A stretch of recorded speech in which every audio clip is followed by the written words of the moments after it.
Yan, what's up dribblers at mga shooters, kamusta? Kamusta po kayo? Good news para kay Jamie Malonzo matapos ang ilang araw na hindi pag-attend at ang kontrobersyang kinasasangkutan dyan sa loob ng PGC.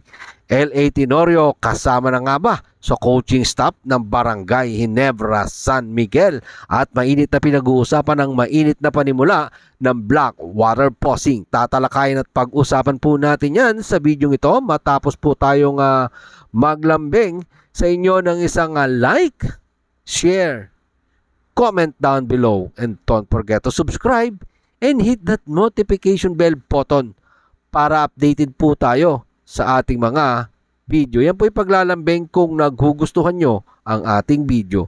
Good news para kay Jamie Malonzo noong mga nakalipas na araw. Ito nga po ay nasangkot sa controversial matapos mag-viral at nasangkot po ito sa sapakan dyan sa loob ng BGC matapos nga pong makatikim ng ilang uppercut sa pak sa isang nasabing MMA fighter. Ngayon nga po ay balik practice na ang nasabing Barangay Ginebra forward. Ilang araw nga pong hindi umattend ng practice si Jamie Malonzo para ayusin namang ang pagsampa ng kaso sa nasabing MMA fighter.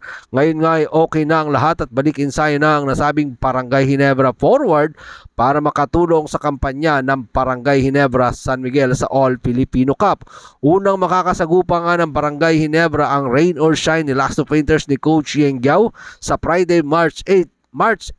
Gusto nga po ng ilang Barangay Ginebra haters na bigyan ng parusa ang nasabing Barangay Ginebra forward pati SBP at Gilas Pilipinas, pero hindi nga po yan ginawa ng Barangay Ginebra, PBA Management at ng Gilas Pilipinas at SBP. Bagkos tutulungan pa nga po ng Barangay Ginebra Management para sa kanyang kinakaharap na problema. Kaya naman sa practice ng Barangay Ginebra ay masaya lang si Jamie Malonzo na parang walang nangyari. Good news po yan para sa nasabing Barangay Ginebra forward, mga shooters. Sa kanyang pagbabalik nga po dito sa practice sa ensayo ng Barangay Ginebra, isa si Jamie Malonzo na aasahan natin na makakatulong sa kampanya ng Barangay Ginebra dahil alam natin malaki si Jamie Malonzo, mga shooters, at may shooting pa. Punta naman po tayo sa isa pang Barangay Ginebra San Miguel player, ang tinaguriang The Iron Man ng PBA na si L.A. Tenorio.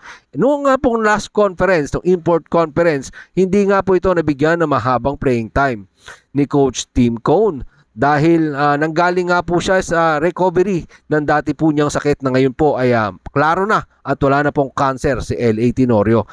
Ang sinasabing tinaguriang Iron Man ng PBA, mga shooters, ay pwede na nga pong maging Barangay Ginebra assistant coach at Barangay Ginebra eto pong si L.A. Tenorio, at pwede rin masama sa coaching staff ng Gilas Pilipinas na kasalukuyang hinahawakan ni Coach Tim Cone.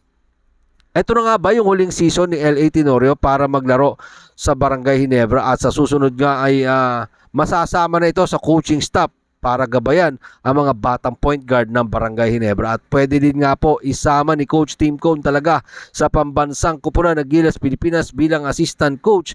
Ito pong si L.A. Tenorio, kaysa naman po dyan kay Jos Reyes na walang experience maglaro ng basketball at naging assistant dahil sa kanyang tatay na head coach na si Coach Chot Reyes. Mas makakatulong etong si L.A. Tenorio sa ating pong palagay when it comes to the system, kasi matagal na siyang magkasama ni Coach Tim Cone, mga shooters, sa Barangay Ginebra, at kaya ni L.A. Tenorio mag-explore sa basketball court para mas mapadali ang pagkabisa ng mga player ng sistema ni Coach Tim Cone. Matatandaan natin last Asian Game, kasama nga po si si L.A. Tenorio as assistant coach ni Coach Tim Cone sa nasabi pong bakbakan dyan po sa China, mga shooters. Kaya malaking bagay na mapasama si L.A. Tenorio para po dito sa Barangay Ginebra coaching staff at dito po sa Gilas Pilipinas coaching staff. Again, may explore ni L.A. Tenorio kung yung laro po ng mga bata dito ay talaga makakatulong si LA para kay Coach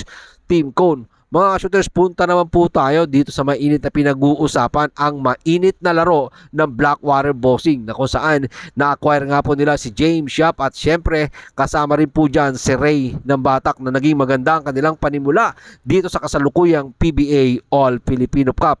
Na mga shooters, tatangkayin nga po ng Blackwater Bossing na makakuha ng kanilang ikatlong sunod na panalo kontra Converge Fiber Xers na gusto ding makatala ng kanilang unang panalo sa ganap na alas 4:30 ng hapon.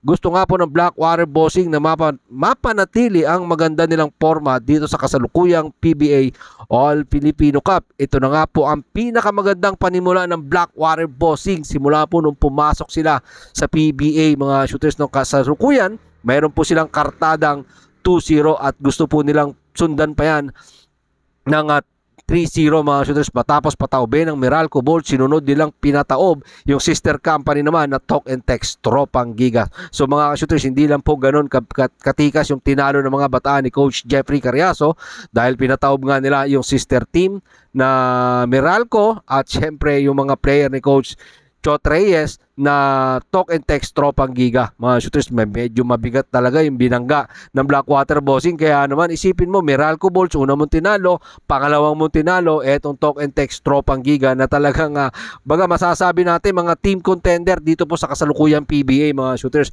Meralco and then Talk and Text. So malalaking isda yung natangay ng Blackwater. So may posibilidad na makuha nila yung 3-0 kalaban ng Converge. Pero hindi, siyempre, again, bilog ang bola. Hindi natin inaasahan. Baka pumutok ang mga player ng Converge at meron din po silang bala sa pakikipagsagupa nila dito sa Blackwater Bossing na nagtatangkang makakuha ng kanilang kauna-unahang 3-0 dito po sa PBA Commissioners Cup. Maraming pong salamat sa inyong panonood. Ano naman po ang inyong opinion, suggestion, suggestion, pag-usapan po natin dyan sa comment section. Ingat and God bless everyone. Adjourn!